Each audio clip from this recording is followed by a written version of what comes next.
Hello, everyone, and welcome back to the podcast. I'm Angela, and if you are new, welcome. If you are returning, thank you. And don't forget to like and subscribe because today I have a very special guest. I am so excited to have with me Kari Driskell. She is a grief and widow coach who helps grieving women start feeling better and more like themselves again sooner than later. Widowed at 38 when her daughters were just 8 and 11, she brings lived experience and a no BS approach to grief. Through her private work and her membership, Kari helps people heal their broken hearts without letting go of their people. So happy to have you here. Thank you so much for taking the time. Thanks for having me. This is going to be fun. Yeah. And I'll tell people, I just kind of landed on her page on Facebook. And I think because, the widow topic came up somehow, and you know how the algorithm works. Anyways, I ended up on your page and I was listening to some of your shorts and I was going, wow, I just love that no BS approach. Like I Yeah. like that whole, let's just talk about it. Let's not skirt around it. Let's just say it like it is. And so I was just so excited to have you join the show. I think it's great. Well, good, good. I'm not everybody's cup of tea, so to speak. Yeah, and that's But okay, right? That's yeah, okay. for sure. Yeah, Yeah. because Grief isn't always butterflies and transformations. I mean, it is that, but it's also shit. And yes, yes. so I feel like in my own grief I just needed to be seen. And it's funny, like it was months after Eric had died and I had heard all the platitudes, I'd heard all the toxic positivity notes, all the, everything happens for a reason bullshit. And then I went and got my very first tattoo ever, my only tattoo that I still have today, and it was a heart and an E on my wrist, a memorial tattoo for my husband in his handwriting. And I go to the tattoo guy and I present him with this letter that Eric had written me. And I think he initially thought I was going to get the whole letter. He was like, "Oh, this is a lot." I was like, "No, no, man, I only want the heart and the E." My husband died a few months ago and he slapped his hands across the counter and he was like, "Oh, fuck." And I was like, yes, like that is what I need. I need somebody to see me that way. And Yeah, so, as silly as it seems, that tattoo guy made me feel so seen and expressed my feelings in just two words. Oh, fuck, yeah, yeah, you know? And then I was like, yes, thank you. And then it just was like, you opened up a new door for me. yeah, yeah.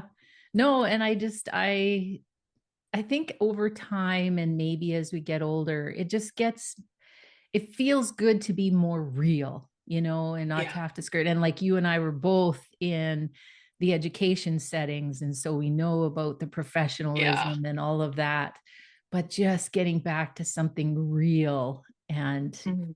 and just, expressing it how it is, I think is Yes, refreshing. yes. Yeah. And my husband was also a teacher. He taught at the local high school. And my kids at the middle school level would feed into him, and he was a high school football coach. And so we tried never to cuss. And if we cussed, I was the one cussing. Eric was the football coach, but I was the wife who was like, "Are you fucking kidding me?" And he'd be like, "Carrie, stop that." And I'd be like, "Oh yeah." Like Yeah. but then he died, and I was like, "You're not here to monitor my fuck." And Yeah. here they go. Yeah, So exactly. yeah.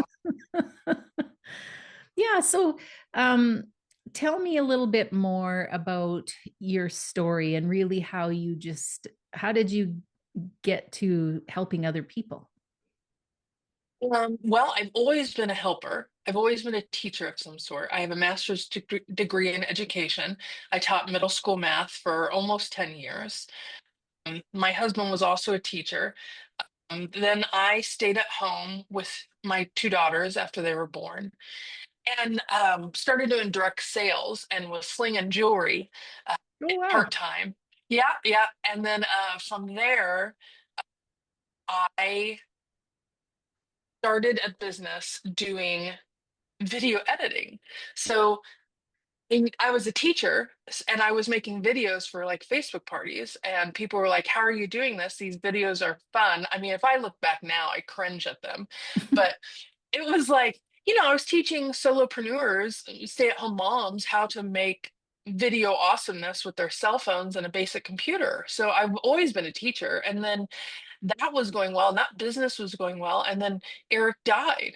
And quite honestly, I didn't find joy in it. It didn't make sense for me to help someone sell their jewelry or their pampered chef, even though I know that that stuff's important. But in that time, at that time after Eric died, it wasn't. I Yeah. was just like, my grief, this is not fulfilling. I have to work, like I have to do something. And thankfully, I was very blessed to be able to take a 3-year sabbatical. And so I took 3 years to try to heal myself, try to figure it out. I've always had like this core belief that everything is figure outable. But the funny thing is, Angela, and I know that you know this, anything I'd ever done to try to overcome adversity in a previous life, none of that was working now in my deep grief for Erica died. And so, I started signing up for programs, talking to other widows. Sometimes I walked away feeling better. Sometimes I walked away feeling worse. I studied with some grief experts. I read all the fucking things, being teachers, Yes. I can learn this. People have gone before me. Yeah. How? What did they do? How did they do this? I can't be the sad person forever. I don't want to be that. And I owe it to me, myself, my kids, my husband, to be better and not let this thing kill all of us. And so that is how I've come to do this work now, is that desire of helping myself, helping our kids, and we're good. We're so fucking good. And that's not to say that we don't feel sad every once in a while. It's not to say that we don't experience grief. Of course we do. Yes. We're human. It's part Yes. of life. But I'm not actively grieving my dead husband anymore. That's different. That's different. And I really feel like I've honored Eric in being good for myself, but being good for my kids so that I could help them too. Yeah, and it's not been easy. And it's still not easy because Yeah. Eric died in 2017. The girls were 8 and 11 at the time. Yeah. And he suffered a massive brain aneurysm with irreversible and instant brain damage. And he collapsed on a Sunday. And by Wednesday, we took him off life support. He was with football coaches, so they all like flew into action and performed CPR, which prolonged his body and allowed us to say goodbye. And shit, those are really hard times, And then by Wednesday, he came off life support. By Friday, he was organ donating. Saturday morning was his service, and then you think that the death of our person is so horrific, and it is, but even harder is what comes next, and that's learning how to live your life in their absence and how to lead your kids while they're grieving in his absence. And now my kids are 17 and 20, and I mean, they're not perfect, they're human. Yeah. But in a nutshell, they're pretty damn good, and I'm really fucking proud of that. Yeah. Yeah. Absolutely. Yeah. Yeah, Yeah. And, that whole experience and then you moving through it and then, the whole expression of not actively grieving. I like that because there's something about and I've said this many times on my podcast. People are probably tired of hearing it, but it's like I was told I would grieve for a lifetime. oh yeah, Yeah. And I mean, yeah, I had such an aversion to that. I mean, I felt so awful and devastated and just destroyed. And the last thing I wanted to hear was that I was going to grieve for a lifetime because I really just yeah. thought, if that's the way it's going to be, then I'm checking out. I'm not. 100%. I had a really good friend say it to me too, and I thought, the fuck I am. You Yeah. know what I mean? Like, Hmm. there is no way. I mean, if I'm gonna be the old bitter woman dressed in black, missing an eye in the monster house in the woods, and the kids come ding dong ditch their house, you know what I mean? Yes. It's gonna be because I choose to, and not because I'm a widow, Hmm. you Yeah. know? Yeah. Um, 100%.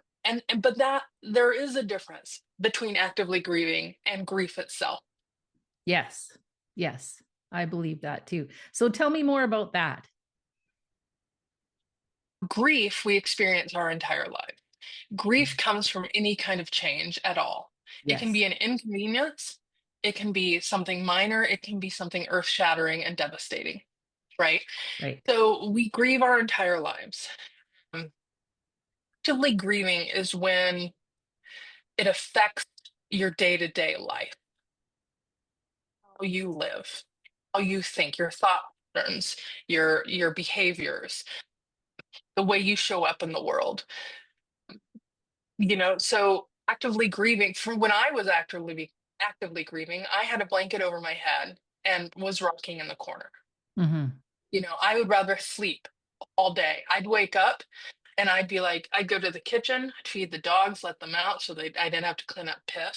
The reason why I got up in the morning, you know, and then I was like, when can I go back to bed and take another nap? Hmm. Actively grieving, it affects our sense of aliveness too. Like, it taps, like, in a previous life, I was living with rose colored glasses and my sense of aliveness scale was at 100%. Eric dies and my sense of aliveness scale comes crashing down, Yeah. you know? And then it's like, slowly with time, not because time doesn't heal shit by itself, but with time and experience, like and some healing with what I was doing, kind of brought me back up about 70%. And then it was like I just assumed that 70% was my new 100. Hmm. Does that make sense? And then I Yes. was kind of like, okay, I'm capped out. Like, this is as good as it's gonna get because Eric is dead and Eric is always going to be dead. So this is my new 100%. How can I be any better? Hmm. You know? Yeah. But it doesn't have to be like that. And when I talk with my clients, so there's like scales, like life always has good and bad, and life always has sadness and happiness. But when grief happens, all we feel is the sad, like it outweighs Hmm. everything. And so intentionally healing and doing things that help heal our broken hearts helps realign the scales a little bit. So there's still always going to be sadness in Hmm. life, but you can feel more joy consistently, bigger. That sense of aliveness comes back to you. Yeah. Yeah. I love that. I love that explanation. I Yeah. haven't heard it explained that way. And I've done well over 200 interviews.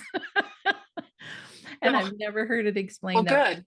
But I love it because when I see grief, I see it as a process and I see it like you do. There is, we start grieving when we leave the womb. I always say that. We start grieving when we leave the womb because it's a change. And we have Mhm. so many changes in life. And I always say when we get a new teacher, we have to move to a new grade. It's change, right? And sometimes the change is hard. Mhm. And sometimes we do really grieve. And then when we lose someone so close to us, we're forced to really look at it. And I just see it as a process. And it is not something that has to take over your life. But I wasn't so sure at the beginning. I was starting to think that Sure. maybe they were right, that this was going to be the way things Yeah. were going to be. Yeah. Yeah. So then, you figured out how to get through it and you figured out how to start living your days again. And then Yeah. when did you decide to start helping other people? I think it was probably at the end of my 3 years of my sabbatical because I was like, I've got to do something. you know, Mhm. and I didn't know what. Um, and quite honestly, like by the time I had gotten to the 3 year mark, I felt so much better. And yet people were still offering platitudes to me. Mhm. Like, Carrie, it's okay if you're sad. And I was like, I am, bitch. You don't see me all the time. Like, you know what I mean? Like, and I've always been like this, like a truth teller, very direct. My mom doesn't think it's as fun. She never did. But I know that people appreciate that about me too. You know what I mean? Yes. Like, so they didn't know what I was like behind closed doors. And so I started, quote unquote, airing my dirty laundry, Mm. out online. But I was always sharing. I would, because people were curious about who we were because of Eric's position in the community. We had a lot of people worried. The Chiefs renamed an award after him. So Eric was a big deal in the coaching community. Wow. So we were like in a fishbowl. We were celebrities in the grief world, and we didn't want it. You know Mm. what I mean? So people wanted to know how we were. And so I was making public posts on Facebook. And so as I was healing, people are offering advice. Everyone's got advice for you. Yeah. And usually, what I don't love it, that's sarcasm. What I love is that people who offer you opinions are going home to their sleeping, breathing husbands. And you're like, okay, come back to me when your person dies because what you're saying is bullshit. And the other thing is, I used to say all the bullshit too. Yes. Like, I'm the one who also said and also believed everything happens for a reason. Okay, well, there's no reason for this. Hmm. This is just shit, you know? And if there's a reason, I reject it. I don't want it. I don't care if Eric's in a better place because he should be here with us. Hmm. He's supposed to be here with us, Yeah. you know? And so I was pissed off about it. And I remember, we were talking about grieving forever. I remember somebody slipping me a video, and it was Billy Bob Thornton, who I love, of course, and he's in Landman right now. And so, of course, I'm loving him, but I'm also like remembering when his brother died. And Mm. he made a reel. I don't know if you've seen this. You're going to want to write it down to go see it. But he made a video of him saying, I'm sad, and I'm always going to be sad. And I'm forever going to grieve my brother because he died. And I loved him so much that if that's what I have to do to respect and honor him for the rest of my life, that's what I'm going to do. Wow. And, I saw that and I thought, I'm not going to be sad, and I can respect and honor Eric in choosing to live and choosing to make my life good. And it's not because Eric died. It's like creating meaning, it's creating purpose. Eric wouldn't want his daughters to always have daddy issues because my dad died when I was 11. He wouldn't Hmm. want that. I don't want that. That's a really hard way to live. Yeah. Yeah. So it's like I gotta help these kids feel better sooner than later. And I also had somebody from my church, and they were amazing, don't get me wrong, but they offered a widows group. They said, Carrie, I really want you to come to this widows group. And I was like, okay, but how do I know I'm gonna get better? Like what's your process in this widows group? And she's like, oh, we just sit around and talk and share. And honestly, I felt like I was holding enough sadness all by myself. I didn't need other people's sadness. Hmm. And then when I asked how long I would have to be a part of this group, they said, and she said, and very proudly, she said, Carrie, we've got women who have been coming for 8 years. I remember thinking, I don't have 8 years to feel better. Hmm. Yeah. I need to feel better now. I need to help my kids now. And now, in next month for me, in February, it'll be 9 years since Eric died. Wow. So now I look back and I know what she meant, but that's not what I heard. Hmm. She meant they found community. She meant they were helping others now. You know what I mean? Hmm. But as you and I both know, Angela, some people choose to grieve their entire lives and want to. Yes. Yes. Yeah. Yeah. And Yeah. but that's not me. That's not what I want. Hmm. Yeah. Yeah. And I totally agree. And I think, there is um, some that kind of judge, or maybe we judge ourselves in being able to move into a space where we're living our lives again and we're happy and we're not expressing our sadness over the loss. Um, it's almost like it's expected in some Yeah. way. Yeah. No, for sure. And the other thing is like sometimes people think that I don't miss Eric. I miss him every day. I think of Eric every Yes. single day. I Yes. miss him every day. I love him every day. And every day I wish he was here. But that's not possible. And Mhm. I still love my life that I'm still living now in at the same time, like in the same breath. And people don't know until they know. Mhm. Mhm. They don't get that. You don't understand that until you understand it. And it's kind of like taking the red pill or the blue pill in the Matrix. Did you ever see that movie? Yes. Yes. Yeah, Yeah. yeah. It's like you don't know until you take the red pill. Mhm. And Yeah. you don't want to take the red pill until you have to. Yeah. Exactly. Yeah, Exactly. yeah, Yeah. Yeah. And I think this and that are true. And I always think about that. There can be two things that are true at once. We sometimes think, well, you can't be happy and sad at the same time. Well, actually, yeah. you can. Oh, show. Yeah. Yeah. Yeah. And I feel the same way. I mean, I feel like um, Blaine's essence is around me all the time. And I Right. find it more comforting and more in a space of gratitude now than a space of, I miss him. Of course, I think of Or him. the pain of it. Yes, yes. Yeah. Yeah, that's right. And it feels like, I would know what he's thinking right now.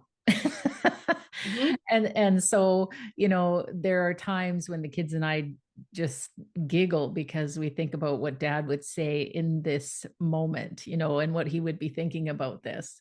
And I truly Yeah. think, they watch from above, and so he probably is. Yeah. But it's just fascinating to be on, 4 years, 5 years down the road. I'm 4.5 now, I guess.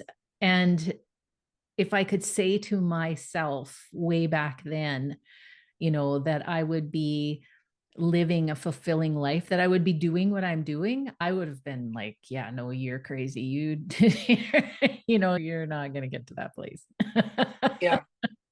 Yeah. No, Yeah. I get it. Hmm. Yeah.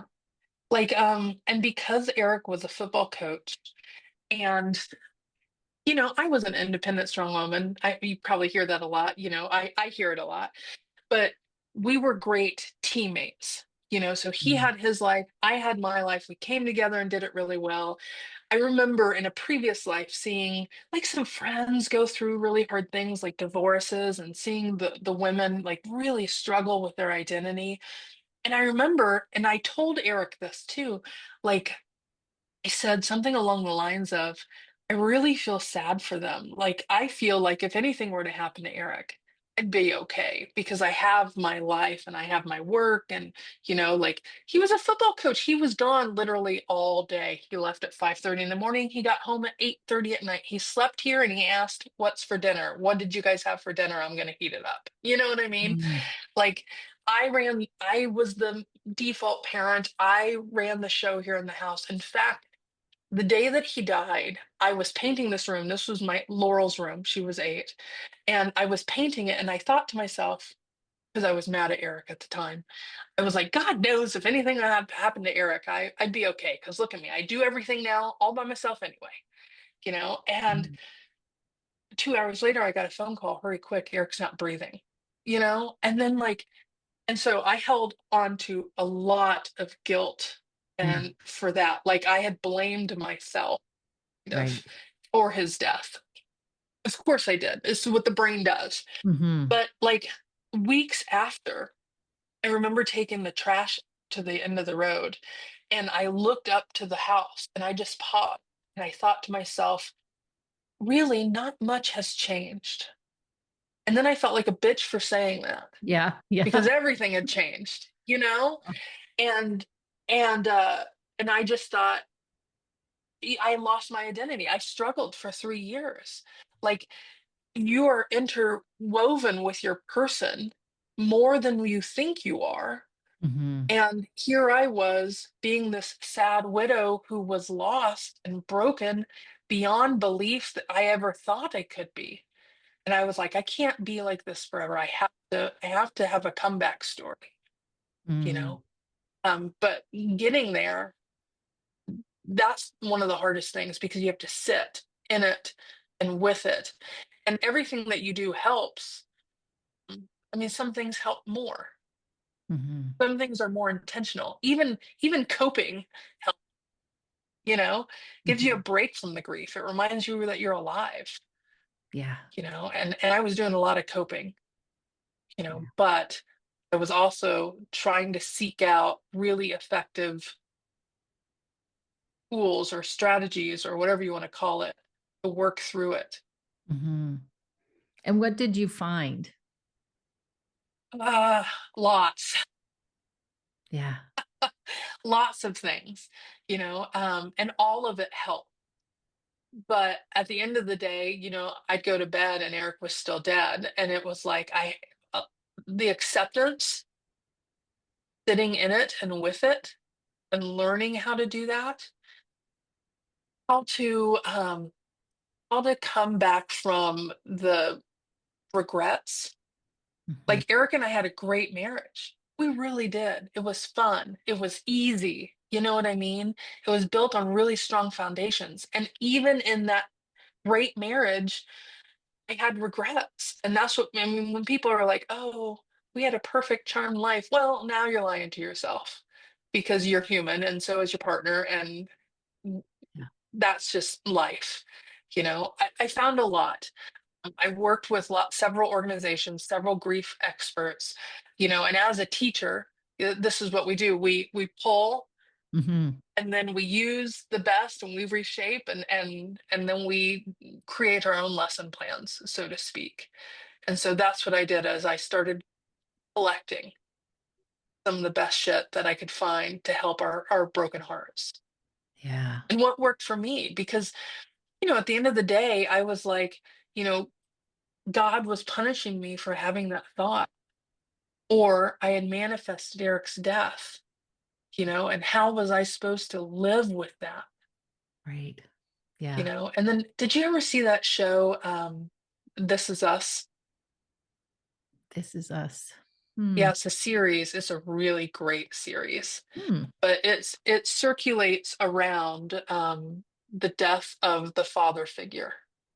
Okay. Yes. Now it's Yeah, coming to me. Yes. yeah. Yes. Yes. But there's a scene in it where his wife, years later, says everything is going to always be a little bit sad. All the happy moments are always going to be a little bit sad. And that's like what you and I were talking about earlier, like the duality of holding both. Right. But the way that she says it, um, like you can tell she's grieving hard Hmm. still, you know? And yes, it can always be a little bit both, but it doesn't have to be so much sadness. Hmm. Yeah. Yeah. Yeah. Yeah.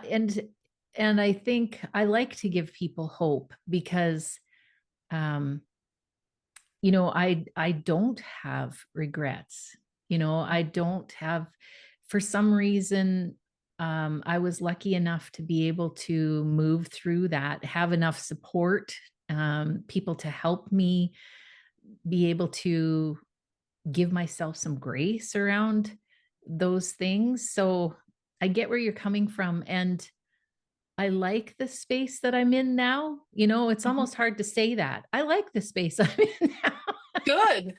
But when life gets happy again, it's amazing. It really is how Yeah. resilient people can be to come from something so devastating and awful, and to be Yeah. able to, like you say, rebuild and find the tools and work through it and sit through it. Oh my goodness, sit through all Yeah. of that. Yeah. And come out on the other side okay and having Yeah. a fulfilling life again and Yeah. happiness. Yeah. And my clients and I talk about after experiencing significant loss, like your heart has been open, and so you feel everything so much more intensely, the emotions. So you feel sadness so much more intensely, but also you feel joy Yeah. so much more intensely. But also we recently talked and last week in our group about how the expression of it is different than it was before. Mm. Do you find that? Yeah. Yeah, I do. Yes. Like the joy that you experience right now, you probably express less, or like that's what we were saying. Like you're able to hold it and feel it and resonate inside your body, whereas before maybe you were like giddy and like, Hmm. like exploding in Right. physical expression, Right. but it's different now too. Yes. Yeah. Yeah. Yeah. Yeah. And I understand the wide range of emotions. Like I think I held myself to kind of a mediocre sort of, not too sad, not too happy, not too, just kind of like Yeah. coasting along in life. And when Yeah. this happened, like you say, it breaks you wide open. So when you do experience joy, it's just so much more. There's so much Yeah. more color. That's the only way I can explain it. It's just so much more vibrant than it was before, which is crazy, but That's a great way to say it. That's a great way to say it. So much more color. hmm. Yeah. Yeah. Yeah. Yeah. Yeah. So I don't I love this, but I don't want to miss talking about the red folder project. Oh, yeah. Okay. Yeah. Okay. So you saw the Red Folder Project on my I saw website it or what? on your web page. Yeah. Hmm. Okay. Yeah, the Red Folder Project, and you can see the Red Folder behind me on the shelf. Um, so the Red Folder Project came about after Eric died because you know as well as I do that you have to turn in paperwork and have all the things Yes. when your person dies, and Eric and I didn't. We we were not prepared at all. In fact, it was just weeks before Eric had died. My best friend works at a church, and she is like congregate. She goes out and talks to people, like members of the church who are having a hard time. So she goes to hospitals. She goes attends a lot of funerals, things like that.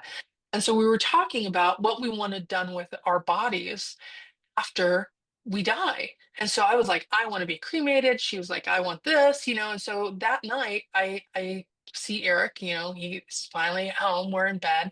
And I'm like, what do you want done with your body? And he looks at like after you die, and he looks at me like, what? What is this? So I tell him about the conversation I had with my friend Melissa, and he was like, "Oh, this sounds like a really fun conversation. Can we talk about it on our next date night?" Well, Eric was a football coach. We had maybe one date night a quarter, honestly, Mhm. you know, and because we were in the throes of kids like spelling list and basketball games and soccer practice, and all the shit. And we never had the conversation, Mhm. you know, and uh, and so the red folder came because of that.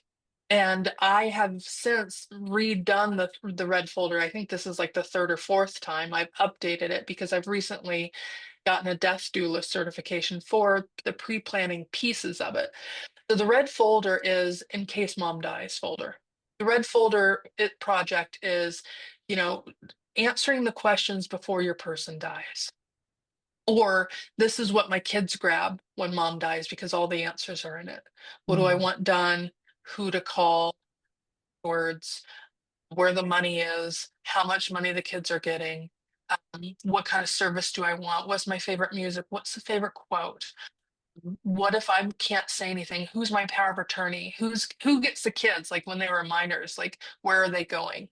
Mhm. And now that I am a remarried widow, my husband and I have both filled out like obituary stuff. Like we each have, so the red folder has evolved, over the years, and especially with my newest certification. But the red folder project is in case you die, all of the things are there. That's so So amazing. Yeah. yeah, yeah. And right now it's a course, and I just put out to my email list that in 2026, I plan on running a live experience, and we're going to put it together, Yeah. so that you can finish your red folder. Of course, legally, there are some things that I cannot do, like I cannot write your will. Yeah. But where can you go to find what do you need to think about? Right. Things like that. Yeah. Yeah. But yeah, it's an incredible resource. Actually, I just gave it to all of my people for Christmas. Oh, All my family, that's all got red folders and nice. fill this shit out. Yeah. We need it. Yeah. Merry Christmas. Yeah. No, I Yeah. love that. And it's something that we think, well, yeah, we probably should do that someday, right? It's like that. Yeah. Yeah, that'd probably be a good idea to have that in place, but to actually, like, I encourage people sign up for the course and do Yeah. it, right? Like, Right. I'm in the Yeah. process of Yeah. that, revisiting things as well. And really, it's because of a new partner. And like Yeah. it forces you to relook at things and make sure financially things are in place, but also, revisiting the will and what your needs are. And then, Mhm. yeah, wouldn't it make it so much easier on everyone Yeah. around you if you had all those Yeah. things in place? Yeah, everybody knows where it's at. I mean, everyone in the house knows that is over here on the shelf, Yeah. and the little blue thing in front of it is all the passwords. And I don't know if you can kind of see it, but I also have mini urns because when I die, I've already prepaid for my cremation and it's going to be split into four ways. Um, my new husband will get a fourth. Each child will get a fourth. Please take an incredible trip and scatter me. And then a fourth of me will go next to Eric in a memorial niche in a garden Aw, we have. So those are things are already planned out and organized for them. And those are their scattering urns for me. perfect. Wow. You have got it together, girl. Well, should have seen me yesterday. No, I'm just kidding. It's Monday morning. It was hair washing day. I got my shit together today. Oh, I love it. So tell people where they can find you. Okay. I'm on Facebook, I'm on Instagram, and I am on TikTok reluctantly, but my kids are like, "Are you a little old for TikTok?" And yes, I am, but I'm doing it anyway. So I'm there. Kari Driskell. I'm on of course I have a website, karidriskell.com. Yeah. Okay. And we'll make So sure we have those in the show notes so that people can find it easily. Is there yeah. anything else you'd like to add before we go? Because your audience, I would assume, are widows, Mhm. grieving people. Yeah. You are going to hear a lot of people say things, what they think, and I am going to remind you to take what you want and to leave the rest. So if it's not serving you to think that you're going to have to grieve forever because your person is forever dead, then say fuck it and hold on to the hope that you don't have to grieve forever because you don't have to. Mhm. That's what I would Beautiful. like to leave your audience with. I Yeah. love that. I love that. Thank you so much for being so real and for just laying it out there for people. I really encourage people to go to your Facebook page because I mean that's how I found you and I thought it was amazing. Go to her website. She's got lots of resources on there and just take that in if it resonates with you. I think it'll be amazing. Thank you. Yeah. Thanks for having me, Angela. Yeah, it's been great.